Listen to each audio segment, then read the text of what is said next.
Hello and welcome to Restorative Talks with Why Me. Thank you for listening. I'm your host, Keeva Baxter. Join me as we explore what restorative justice is, how it supports people affected by crime, and what the future of restorative justice looks like. We'll be discussing some sensitive topics in this podcast, including some graphic depictions of crime, so listener discretion is advised. In this episode, I will be joined by Janika, who will be talking about her experience of crime and how restorative justice helped her to recover. She will be discussing the barriers she faced in trying to access the support she knew she needed.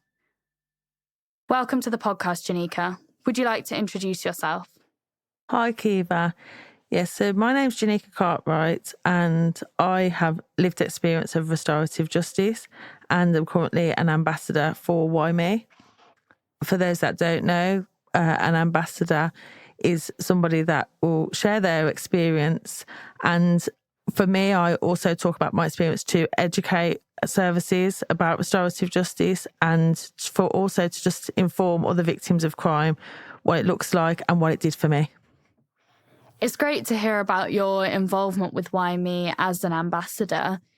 Could you start by telling our listeners a bit about your life prior to the crime that you experienced and the journey that you went through that led up to you taking part in restorative justice? So I was 28 years old, single mother with a then 7-year-old daughter, and entered into a relationship with somebody that I'd known from my childhood. In the first 6 months of our relationship, I realised, because I knew him from his childhood, I knew that he grew up in a domestic violence home, that he had been molested as a child. But I think because I've been surrounded by those kind of people with those lived experiences, it didn't faze me. And I saw that he had certain issues and he was quite aggressive and didn't really know how to communicate his emotions. And I just felt like he needed love, and I felt like that's something I could offer to him because he'd never experienced that before. But within the 6 months of us being together, he had spat in my face, he had pulled my hair, he had slapped me in the face, he had pushed me over and I'd nearly broken my elbow. And I very jealous and very insecure. And because I'd grown up around domestic violence with my grandmother and my auntie suffering severe domestic violence, I knew that was something that I wouldn't tolerate. So I finished the relationship and we was apart then for 6 months. And then we were talking a little bit via text messages, and I'd bumped into him somewhere and he had said he's getting help, he's getting counselling, could I give him another chance? And we started talking and just spending time with each other as friends. So I'd set a boundary that if he was ever to be physically violent to me ever again, that I would not be in that relationship with him. But I did feel like we had something that we could work on, and it was love that would help him be a better person. So we proceeded to have a relationship for 5.5 years. And by the end of that 5.5 years, we had a 9-month-old daughter together. And what took place, he was never physically violent to me again, but what took place of that was verbal abuse, emotional abuse, mental abuse, psychological abuse. And because no one ever educated me on those types of abuse, I didn't recognise that to be domestic abuse because, as I said, I grew up around domestic violence, so it had to be violent in order for it to be domestic violence. And I just felt at the end of that relationship that I just knew I couldn't help him to be the man that I thought and believed he could be, and that it actually had drained my soul. He was very paranoid, he was very possessive, very insecure, and it was constant every day to the point where it just felt like I had nothing left to give. So I ended the relationship because I just knew that nothing was going to change, and actually I didn't deserve this, and I had to put my peace as a priority, but also I didn't want this to be the example that I'm setting for my daughters either. So I ended the relationship. Thank you for sharing that with us, Janika. I know in your work as an ambassador, you talk a lot about the crime that you experienced. Would you mind sharing with our listeners who might not be familiar with your story a bit about what happened? Yes. So, as I said, I ended the relationship. So, in that first 4 weeks of me ending the relationship, he was coming around my house every day, screaming abuse and wanting to be with me. And he had actually called the police on me and gave false allegation that I'd assaulted him. And it was really, really hurtful because I just felt like it was insult to injury, so to speak. So I had to get a non-molestation order out on him so he wouldn't come around my house. And I was never scared of him physically because when I looked at him, I saw a little boy that just needed to be loved and had all these issues. And, you know, when he was nasty, he just wanted to be forgiven. I couldn't regulate his emotions, but I just knew I wasn't the person to help him and I couldn't do that anymore. So I got a non-molestation order out on him, and it was definitely his mouth that I was scared of, because wherever I was, he'd come into a public place and start screaming abuse at me. But I knew that his focus and his priority and his goal was that he wanted us to be married. We were engaged by the time I finished the relationship, and I found out I was pregnant with our second child. So I got a non-molestation order on the Friday, and the next day I went on holiday, a family holiday with my 2 daughters and my grandmother. And it was actually a holiday he was supposed to come on with us, but I had to cancel him off it. And we'd had a conversation after we got the non-molestation order at court, which said that he couldn't come to my house for a year. And we'd have to meet in a public place or meet his mother's to exchange the children. And he said, you know, please don't ever give up on me. I'm going to get help. You know, please, I need your help and support to be better. And I said, you know, all I can offer you is friendship. It's not about another man for me. You know, I'm pregnant with your second child, but I can't do this anymore. So he said, have a lovely holiday. Can we arrange childcare for me to see my daughter when you get back? I said, of course. So I went on holiday for a week. I came back. The day that I came back, he started texting my phone, phoning my phone, lots of abuse, and I just wasn't answering it. And then it proceeded to go until the Monday, which was the 1st of July, 2013. So from the morning, he's texting my phone, phoning my phone. I ended up answering it. He was crying. And he said, I've got the money that I owe you, which he was holding over me, which was £700 that he owed me. Can I just see my daughter? I can't live without seeing her. This is the longest time I've gone without seeing her since she's been born, which it was. I actually needed that money. So I said, yeah, okay, I'll meet you, but it'll only be about 5-10 minutes while I'm going on the way to get my other daughter from school, and I'll let you know where to meet. So I arranged to meet him on the car park of a gym on the way back to my house. So I went with our daughter, in the car. I pulled up on the car park. He was already there. As I pulled up, I looked around and saw our daughter was asleep, strapped into the car seat. So I just thought, oh, great, I'm going to have a conversation with him now, because I was hoping she'd be awake and he could just talk to her. So I just thought to myself, if he starts with his mouth, then I'll just drive off. It's not a problem to me. So I turned my car off, took my seatbelt off, looked around to my passenger side because I knew he was going to come and sit in my car to have a conversation with me and hopefully just hand me the money and be amicable. And when he got in the car, he had a steak knife in his hand. His voice was contorted. His face was contorted. It's the only way I can describe it. It literally sounded demonic. And he said, if you do not agree to be with me, I'm going to slit your throat right now and go to prison for killing you. He backhanded me in the face and got me in a headlock and started strangling me in his lap. And in that moment, I just thought, you know, you hear of the fight or flight.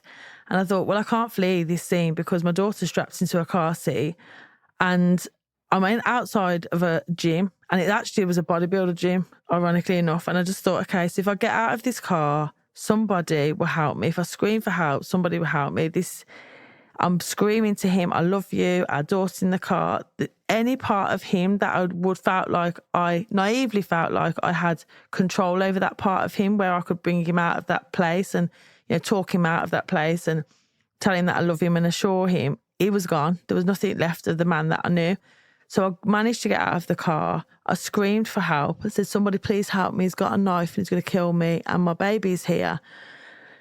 And there was, at the time, 3 men in the car park, and it was as if somebody just pressed the pause button because they all just froze. And in that moment, my hope just drained out of my body, and I thought, nobody's going to help me. So I'm literally going to have to fight him, because I could see he was coming from the passenger side of my car round to the driver's side of my car. So I sat sideways on my driver's seat. I put my foot up to kind of kick him away as he raised his hand with the knife and said, I'm going to kill you now, and it's all your fault because you don't want to be with me. And he went to stab me in my face, and I lifted up my left arm and put it in front of my face. still hoping that this is not going to happen. This can't be happening to me. And he stabbed me in my arm. And as the knife went in and he pulled it out, I just thought, oh my gosh, I'm going to have to fight this man to my death.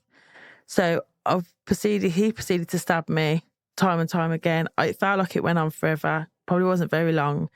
And then I heard somebody shout, "We've called the police, please hold on." So he stopped.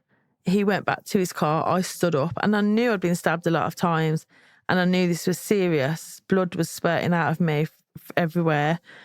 And he drove past me and looked at me and his face had gone back to normal and he just drove off. And at the time, there was 23 witnesses in the end, all standing together in a group.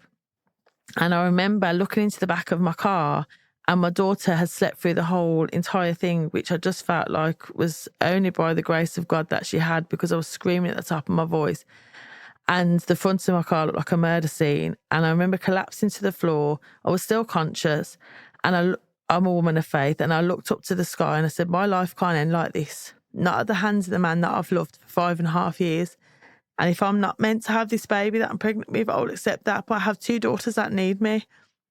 So I had to leave my daughter with strangers because the ambulance came and took me away. I'd woke up in intensive care having had open heart life-saving surgery because I was actually stabbed in my heart, which, as you can imagine, just absolutely devastated me. It was the most excruciating pain I'd ever been in. And I couldn't believe that I'd survived being stabbed in the heart. And the heart surgeon came round to me and said, in 25 years, I've never, ever seen anybody survive injuries like yours. You should be dead. So it was a miracle that I'd survived his attempt on my life. Thank you very much for sharing that with us, Janika. I guess my follow-up question would be about your recovery process. So could you tell us a bit about the restorative justice process that you went through and your fight for your recovery? Yes, of course. So I woke up in intensive care knowing that my life was never going to be the same again. This was going to devastate my life. And I knew, because I'd been surrounded by trauma all of my life, I feel like I've been secondary related to trauma all of my life, but it wasn't my first-hand trauma. I would never say that was my trauma because it was other people's trauma that they were going through. And I saw what trauma had done to people and I thought, this isn't going to ruin my life. I've survived an attempt on my life. How do I get back to being in a place of what would be normality? I didn't know what that would look like. But the line that kept going through my head as I was lying in intensive care for a week was, I am a victim, not a victim. And I didn't really understand at that time what that really meant. I knew that I refused to be a victim, but I didn't know the importance that would hold in my life. So when I was lying in intensive care, I thought, I need to have a conversation with him. I need to ask him, why has he done this? How could he do this? Never in a million years, as horrible as his mouth was, I would have said that he had a horrible mouth when he was nasty. I never would have said I was in a domestic abusive relationship, because if you knew me, I was that woman that said that would never happen to me. That could never happen to me. And I prided myself on that. And I felt like I'd built up this false sense of security because I put a boundary in place that he would never hit me or be physically violent to me, and he wasn't. It almost like I'd convinced myself that I had control over this situation. So, and I couldn't believe that people I'd known to be in severely domestically violent relationships, physically violent relationships, their life hadn't ended like this, and they'd come out of that okay. So I thought, okay, I need to have a conversation asking why he's done this. And straight away, I was asking that question. And I was in hospital for 4 weeks. And when I came out, I asked the police officer straight away. I'd never heard of restorative justice before, but I knew I needed to have a conversation with him. So I said, would you help me to get a visit with him? Because I need to have a conversation with him. And his reaction to me really shocked me to the core, because his reaction was, why on earth would you want to see the man that tried to kill you? Is it because you want to be with him? And I was so taken aback. I almost was stuttering, like, no. It's no, because I didn't expect that reaction from him. He didn't even have a conversation with me about it. I said, no, it's not for that. I just need, it's no. The risks are too severe. The crime's too severe. That will never happen. Forget about it. Now, he went on the run. My ex-partner did for 3 days. There was a manhunt out for him. It was on the news. It was in the local paper. Everybody knew what had happened. And when he'd handed himself in, he had said he was not guilty. He said I'd brought the knife to stab him with it and he'd stabbed me in self-defence. So not only has he attempted to take my life, and should have if it not been for the grace of God, then he's not taking accountability for what he's done.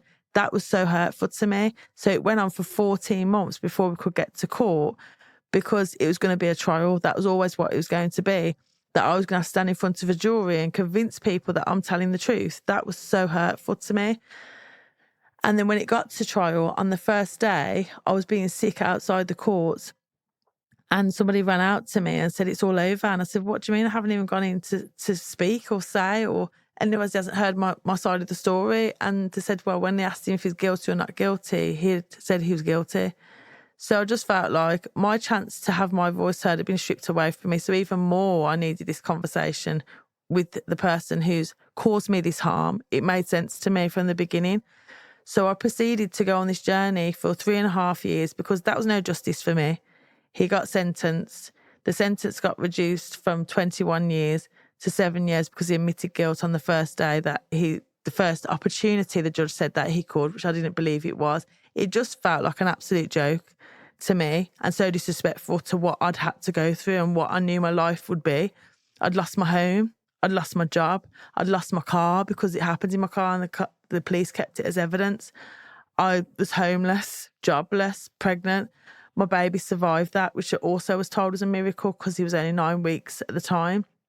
So I had to move into my mum's home, which is a 2-bedroom masonette. I literally couldn't be more at the bottom of the pit of life than what I was. And all I wanted was this conversation.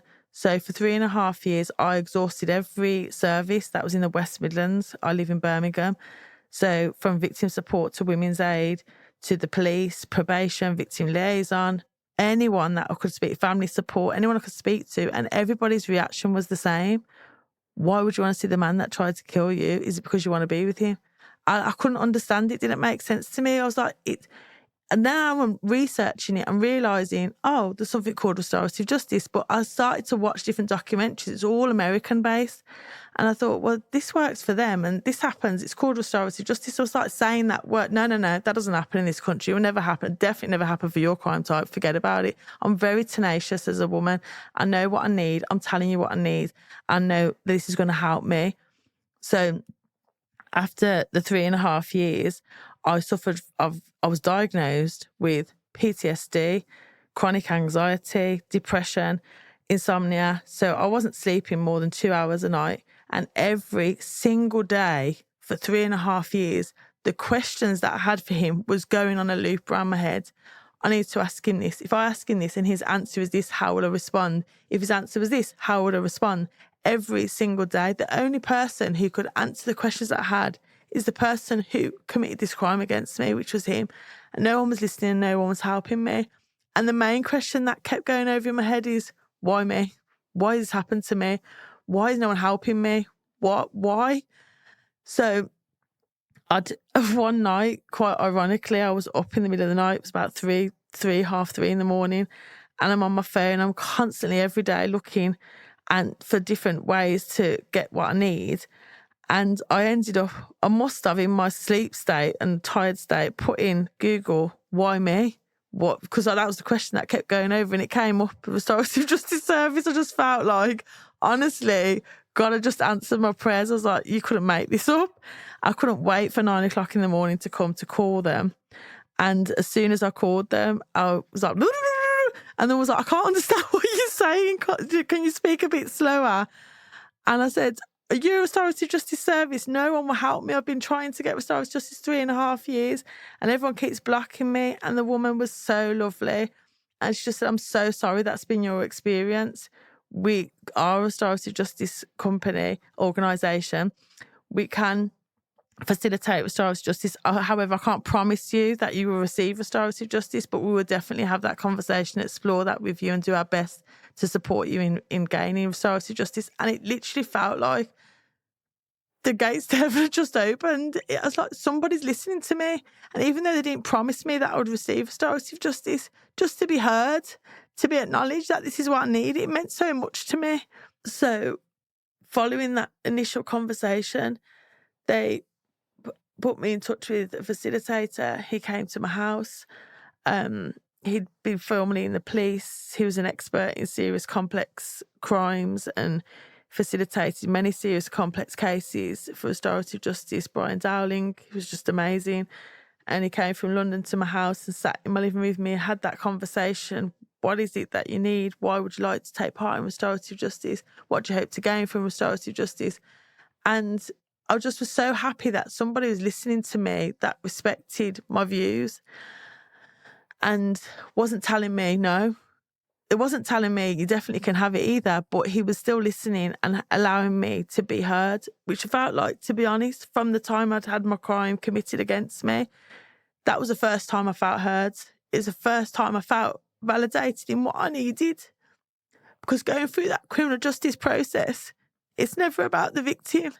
The victim seems to be an add-on for, this was a crime against me, but it felt like it was a crime against the state, against the Queen, and the police took it very personal because they hate domestic violence, but no one was putting me at the centre of that. No one cared, well, what sentence would you like him to have, or would you still like to get up and just tell everybody what happened and what he did to you? Nobody was interested, and for the first time, somebody did care, and it meant so much to me. And when I told him, I'm at both. I've gone through this conversation so many times in 3.5 years that I'm looking at both ends of the scale. This is not about what he has to say to me. This is about what I have to say to him.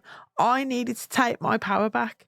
He left me on the floor dying on that tarmac that day.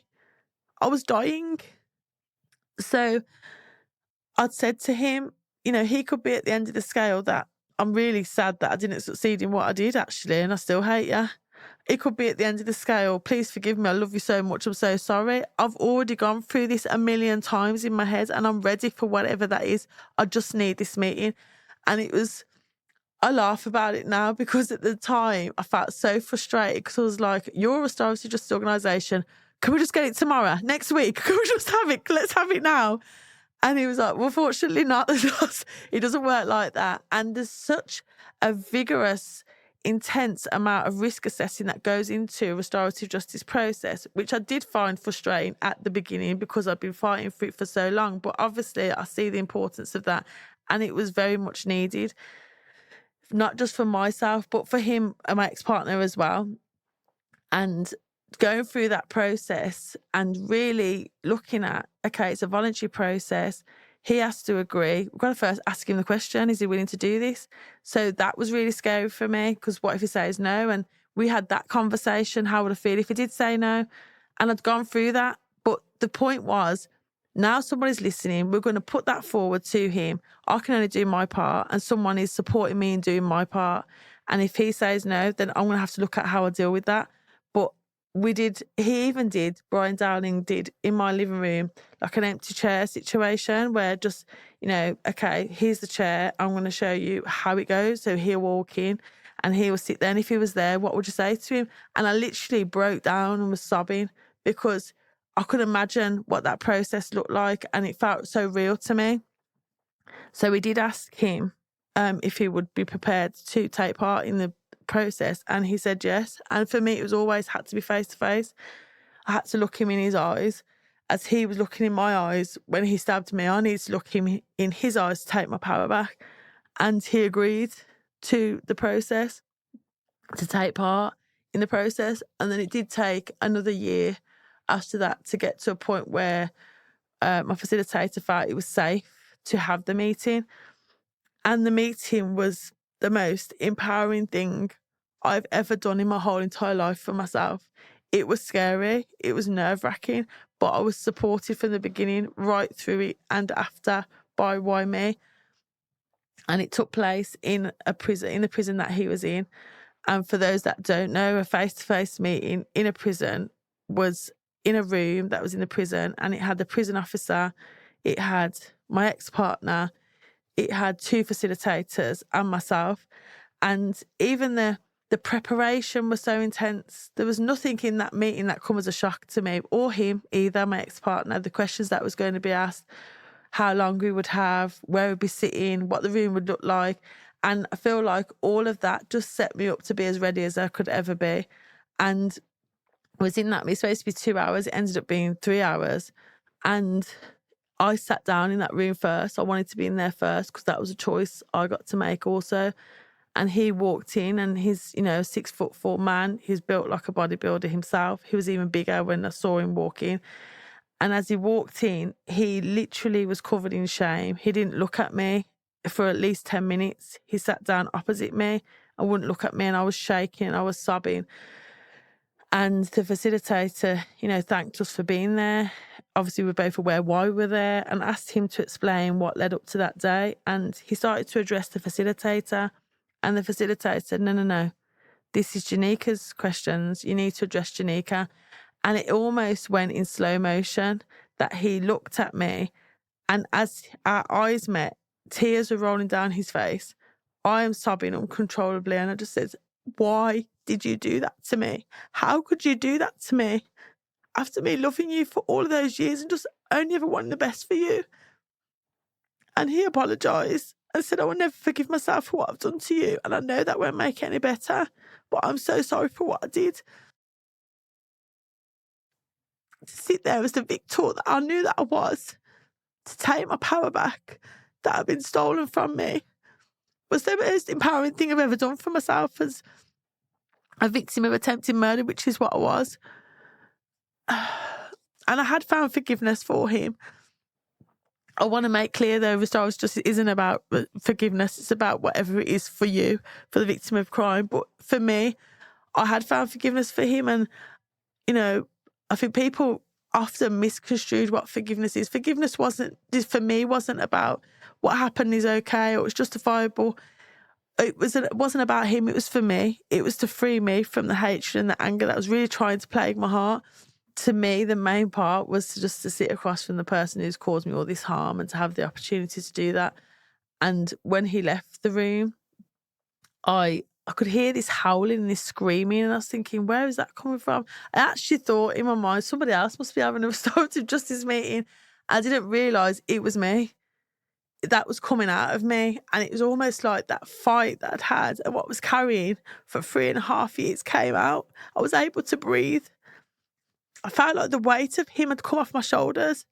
It was the first night in 3.5 years that I slept the whole night through. And I woke up and I felt so fresh, so free. And I always describe restorative justice as the key that unlocked the door to my future, that I couldn't access until I'd been able to face this, to move on from it and start the true healing that came after that. So, Janika, it's clear from what you're saying that you faced many barriers in your journey to accessing restorative justice. Do you think this is something that should be made easier for people who have been affected by crime? 100% yes. That no victim of crime should ever have to fight for the right to heal, fight for their healing. The way I do many talks now and talk to different services about restorative justice, and one of the things that I always say is the fight for my healing was harder than the fight for my life, and I was dying that day.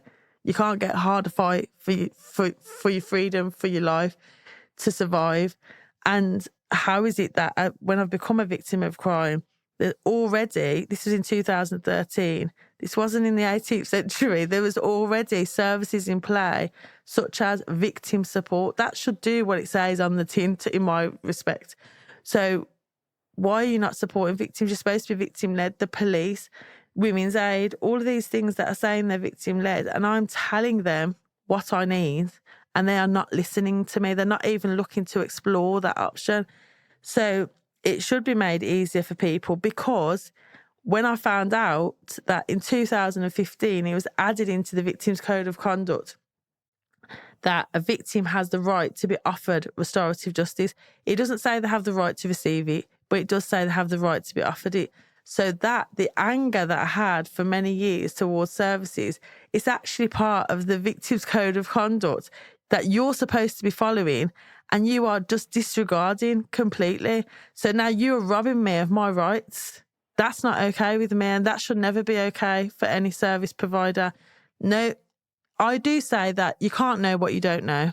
And now I've gone through the healing process, I do understand that not everybody was aware, not every service provider I went to that is supposed to be following that Victims Code of Conduct was aware of what restorative justice was. this should be a tool within a bigger toolbox. It's not the only thing that will help, but it is the most. Restorative justice for victims of crime, if they choose to go for it and they choose to engage in it, it's a choice. It has to be their choice. But if they choose to, it is the most empowering thing.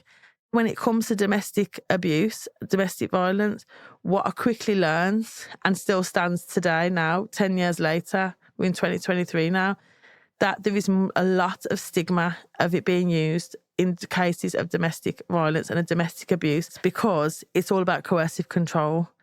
Now, to me, that is so disrespectful. That is so disrespectful to victims of domestic abuse because what I want people to understand about restorative justice, it's for any type of crime. Restorative justice can be used in any type of crime, and any type of crime can be offender-initiated or victim-initiated, apart from domestic abuse and sexual abuse for obvious reasons. So, therefore, even more so, if you can't be offender-initiated and the victim of domestic abuse is the only one that can initiate restorative justice, they are not only asking for restorative justice, they are taking their power back for themselves. How is that about coercive control? Then if it's been risk assessed, and obviously you've got to look at the motive. Some people's motives I've never met anyone that's been their motive. However, I don't know everybody in this world. Someone's motive, maybe they might want to be back with their ex-partner. They may feel still feelings of love, but that can be explored in a conversation as well. And then it may not be suitable at that time for that person. That's okay. But don't shut them down and tell them they can't have it because you don't understand it. I sat down with a director of a certain women's aid, and she's actually told me that restorative justice is not for my victims. I was so flabbergasted. I said, how dare you? I'm not one of your victims. I said, how do you think you get to make that decision? And she was so angry to me because I've been able to be a part of the Police and Crime Commission in the West Midlands who brought forward the first restorative justice service in the West Midlands after hearing my story and my fight for restorative justice, and secured 1.4 million to put that forward. And she was so angry and felt like that was taking money away from her service and it wasn't needed and it would never be used and it would never be beneficial for victims of crime. How do you know that? It's just another avenue that they can go down. And I think, the initial parts of, okay, you get help with maybe providing a council home or, the court processes. And then it's like you're just left to your own device. No one's looking at the healing process. It's about awareness. It's about, having it embedded into the victim's bill and holding those services accountable, that if they don't offer it, they are held accountable because they should be, because it's not their decision to make. So you touched on it slightly there already, but I wanted to ask what your recommendations were for making restorative justice more accessible to people who have been affected by crime. And you talked in particular about people who have been affected by domestic and sexual violence. So you could touch on the barriers that you think they face too. For me, it's got to be made law. It's got to be made part of the victim's bill. It's got to be embedded in the victim's bill. Thank you so much for your time, Janika, and for sharing your story with us. You've shown just how transformative restorative justice can be, and for a variety of crime types. And I think that's a really powerful message. So thank you. Thank you for having me. Thank you for listening to Restorative Talks with Why Me. We hope you enjoyed this episode. If you want to find out more about restorative justice and how to access it, visit our website at www.why-me.org. That's www.why-me.org.